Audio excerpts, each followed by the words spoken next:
and then moving their way up into America, wanting to go into New York.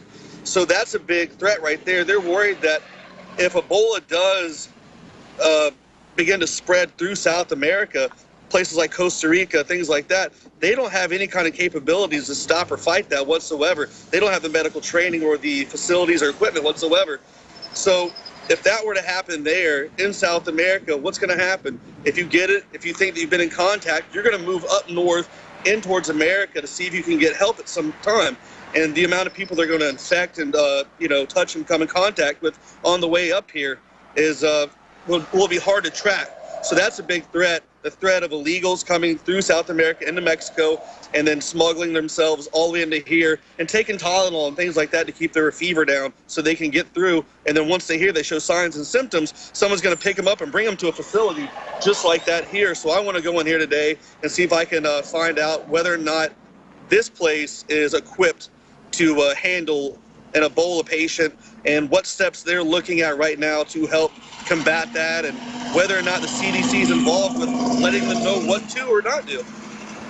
That's interesting, because we've had nurses protesting over the past few weeks about how they have received basically no training whatsoever to deal with Ebola. So there are from what I read, 4 facilities within the United States that are to the bio-level security level where they could actually deal with successfully these Ebola patients, that they could handle up to 10 Ebola patients, I believe the story read. So you're going to go in there and ask questions. What are you going to ask them? Well, I'm going to ask them what their protocol is so far, or if they have a protocol. Let's start off with that. If they have a protocol, do they have the equipment? Are they able to contain someone? Do they have the means and the money to actually go out and do that contract tracing? Are the first-line responders, the EMTs that are bringing patients in via ambulance, up to speed on what's going on? Or have they done anything to that nature whatsoever? So I'd be surprised to see if this hospital, which is one of the main ones in the area where many illegals come through, if they're going to be equipped to handle that if it happens. And then another thing you were talking about earlier, Paul, that I thought was kind of interesting about the vaccines with the flu.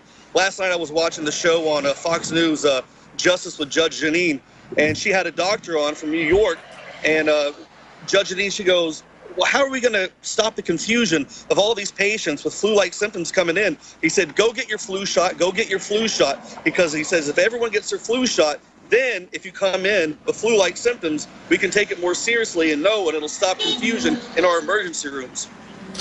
And Joe, I mean, we had a conversation before. You're quite prepared to go to West Africa, to these places that have been directly impacted with Ebola, and report from there. Isn't that the case? Yes, I'm willing to do whatever I have to do to expose this and get to the bottom of the truth and find out what the CDC is not telling us, whether or not this is a complete and total hoax, or if this is really a legitimate thing that we should be worried about as Americans. And I'd like to get to the bottom of that. All right. Joe Biggs reporting for Infowars.com. We may get an update from you later in the show, if not on the nightly news. Thanks for joining us. Thank you, Paul. Okay, there goes Joe Biggs at the border there, reporting on the Ebola situation. RT is reporting suspected Ebola carrier wrapped in plastic after check, please seal off rail station. And this was basically an individual who arrived on a flight from West Africa.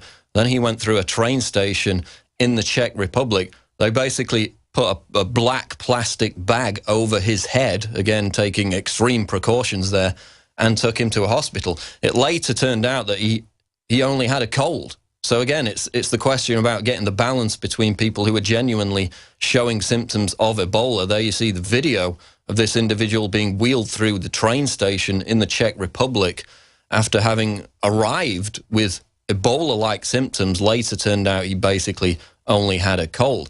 So again, there's this balance between hysteria and fear-mongering. We know that the Ebola tests, which are currently being imposed at airports, and in some cases not at all, as we will see after the break, can be fooled by ibuprofen and other medicines, and yet people with colds are now being wheeled off as potential Ebola victims. So this could escalate really quickly. This could get to a panic phase where anybody with flu is treated as a potential Ebola victim. So we got to watch out for that in the coming days and weeks. That could escalate very quickly. After the break, we're going to get into more Ebola news. David Knight coming up at the bottom of the hour. Wayne Madsen, NSA whistleblower, coming up in the next hour. Going to take your calls. It's the Alex Jones Show live, Infowars.com. Are you happy doing your laundry with perfume detergents that irritate your skin? Are you happy washing your hands with stinking fragrances that gives your skin rashes? Are you happy paying new, higher prices for smaller boxes? Find your happiness today with our 1 to 4 year supply of pure soaps or our 1 to 2 month sampler with bar soap, shampoo, laundry, and dish soap at 5starsoap.com. You deserve the best. Happiness is 5starsoap.com.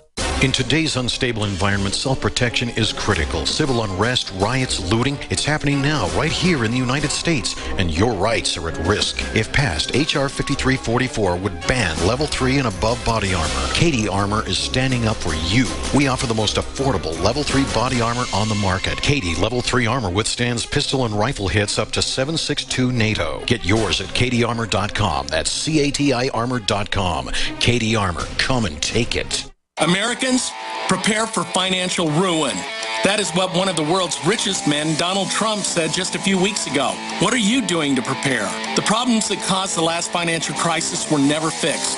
In fact, they're even worse now. The total amount of debt in the U.S. has grown by more than 57% since September 2008. The too big to fail banks are much larger, and the massive derivatives bubble is spiraling so far out of control that the only thing left to do is watch the spectacular crash landing that is inevitably coming. If you're a baby boomer with retirement funds, it's time you consider exiting the Wall Street casino and start a cash-flowing international business of your own. There may be ways to preserve your wealth, but history has shown that few things can grow your wealth like having your own business. The crash is coming. Take measures now to soften the landing. Go to babyboomerbackupPlan.com or call 888-507-8789. That's babyboomerbackupPlan.com. It's already too late. Criminals have kicked in your door and are now in your home. Before this happens, homeowners have a choice. 1, do nothing and hope you aren't one of the 1.4 million families attacked each year. Or 2, refuse to be a victim. And for as low as $59, reinforce your doors with Door Devils. Door Devils simply attach to existing door frames and have proven to stop the biggest bad guys from kicking in doors. Read our police testimonials of real-life events at doordevil.com. Alarms don't stop kick-ins. We do. doordevil.com. Next to water and food, you need a safe, storable fuel supply for your preparedness needs. Spare Fuel is the answer. Spare Fuel can be used in any gas-powered vehicle or generator. Spare Fuel is perfect for any unforeseen out-of-gas emergencies. Unlike gasoline, Spare Fuel is safe to store with your other supplies, and it can be stored for many years. Go to GetSpareFuel.com for special pricing. That's GetSpareFuel.com. Do you lay awake at night and worry about the health and safety of you and your loved ones? Do you wonder what would happen if you weren't able to get to a hospital or doctor? How can you keep your family safe against the deadly pathogens that are beginning to emerge in the world today? Give yourself peace of mind with Supernatural Silver. Supernatural Silver is turning heads around the world as a new weapon in the fight against bacteria, viruses, and fungus. Supernatural Silver can be taken internally or used topically to help the body's own immune system fight off disease much more effectively. Supernatural Silver has been tested at independent universities and laboratories around the world and has been proven to be safe and highly effective against some of the planet's deadliest pathogens. There is no better product to have in your home for daily use or emergency preparedness. Go to supernaturalsilver.com, use the code SILVER2014 for 20% off, and give yourself and your loved ones a fighting chance with Supernatural Silver.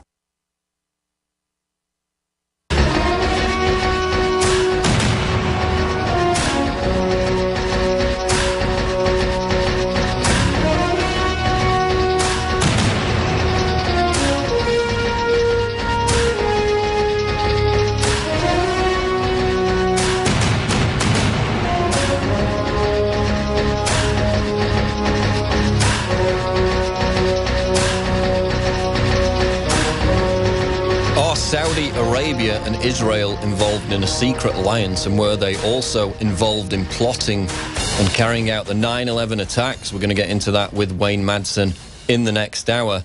Going back to Ebola news, though, of course, we had the clip before the break, NBC's chief medical correspondent lecturing everybody on how they should trust the government and get their swine flu vaccine back in 2009. Then herself violating the quarantine order to carry out the important task of fetching her favorite soup in New York. Now we also have doctors returning from Nigeria saying that they receive 0 checks whatsoever when they travel through airports. We're going to go to that clip now. How many days did you spend in Nigeria? 31 days. Okay, 31 days. Then you come back to the U.S. through Germany. Which city in Germany? Frankfurt. Frankfurt. You go Frankfurt, Miami, non-stop. Correct. Yes. And then you land in Miami, Miami's international airport, and then what happens?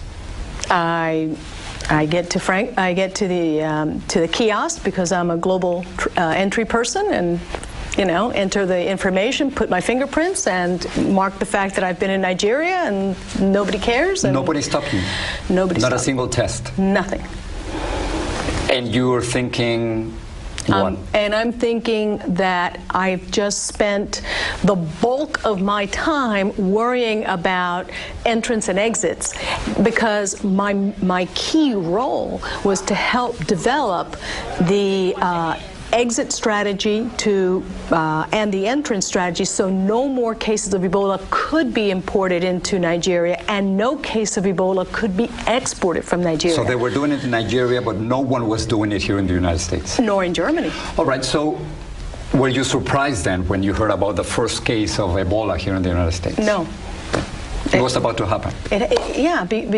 Because of what we've already spoken about, that the incubation period is 2 to 21 days, and the best we could do, and we did the best that any country is doing in Nigeria, but the best we can do is look for symptoms, test for symptoms in symptomatic patients, and ask epidemiologic questions.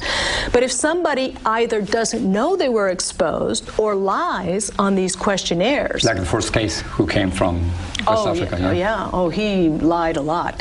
Okay, that's not the one... Dr. Eileen Marty, who returned from Nigeria after spending a month in the country, of course, another Ebola-hit country.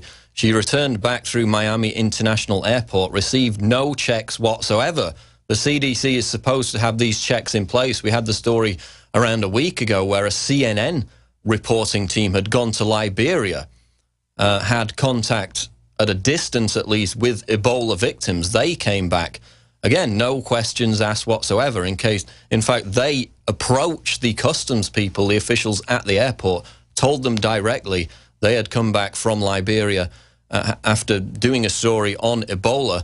And again, nothing, absolutely nothing. You know, the TSA, they're really on top of things when it comes to snow globes or emptying out your ancestors' ashes.